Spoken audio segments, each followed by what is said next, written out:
Together fight the foe, foe, foe. What's up, everybody? This is Jube from Section 122 on ArgosEndzone.com. It's time for your Week 6 CFL preview here for the 2014 season.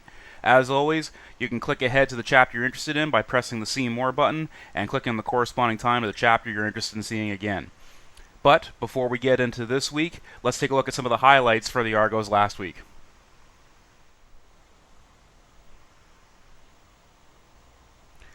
Swayze Waters kicked 3 field goals. Week 6 sees the Argos travel to Montreal to take on the Alouettes for the first time this season. Should be an interesting game as both teams are struggling. This is starting to sound like a broken record, isn't it? The Argos are struggling, and they're facing a team that's struggling. It's been a really rough start to the season. If there's an upside for the Argos, is that Montreal is playing just as poorly. There's a lot of question marks both on offense and defense. Could be an opportunity for the Argos to capitalize. One of the big things, at least what I saw last week against Saskatchewan, was with Ricky Ray missing that many starting receivers, he's lost 4 of them now, it almost feels like training camp again, as he's trying to get a feel for the rhythm, timing, and tendencies of all these players he's trying to throw the ball to. So there was a lot of call on social media for Trevor Harris to come in to start the second half. There's a part of me that thinks that might make a lot of sense. If you got that many backups playing at the skill positions, then the backup quarterback who's been running scout team offenses with those players has probably got a better feel for the timing than Ray does. That being said, Ricky Ray's a professional, and I got total faith in him and Jason Moss and Marcus Brady and Scott Milanovich for getting this all worked out. It'll be interesting to see who steps up this week, because this is that opportunity.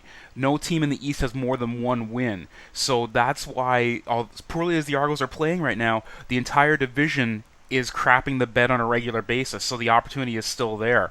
Hopefully we'll see some players step up here, get some points, and get into the end zone, as they've only done it once in the last 3 games. Should be an interesting see. And of course, we're talking about Montreal, so you've got to talk about Chad Johnson, who, of course, very active in social media, has been interacting with Chad Owens quite a bit this week. It's a shame we can't see both those guys in the field at the same time, but I got a hunch there'll be some photo ops coming out of Percival Stadium this week.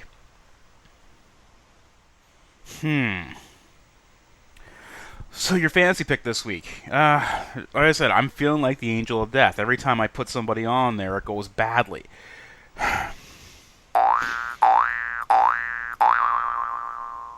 It's a Ricky Ray bounce back week. He is leading the league in passing yardage right now. So let's see him. Now, granted, he's also the only quarterback I think that hasn't had a bye week. That being said, I think we're going to see some big things from Ricky Ray. The man is too proud and just too talented for this to continue. So a team that's struggling like Montreal could be the kickstart that all of us Argo fans are looking for. Let's go with Ricky Ray. So this week's prediction, because you got both teams struggling, this could be a slow, trudging game on both sides or an absolute air show and a blowout. Let's hope for the latter, because that's a lot more exciting to watch. So let's talk about a 42-38 Argos win in Montreal, because that'll be fun, right? It'll give us more to talk about next week. That'll wrap up Week 6 for us here at ArgosEndzone.com. Thanks for tuning in, and make sure you comment below on anything you'd like to see, different or otherwise. As always, you know the Twitter, Facebook, and YouTube stats there. Make sure to check out the Friends of the Argonauts Corn Roast on August 9th. The link to the Facebook page is there. It'll be a blast, trust me. It's my first year, but I've heard nothing but good things. It'll be fun. So, Friday night football tonight on TSN. Bring back the Motown Singers. I'm not a country fan. So, 7 o'clock, Montreal, TSN. It'll be fun. Check it out. So until next week, this is Jube from 122 on ArgosEndzone.com saying we ride the rail and we ride it hard.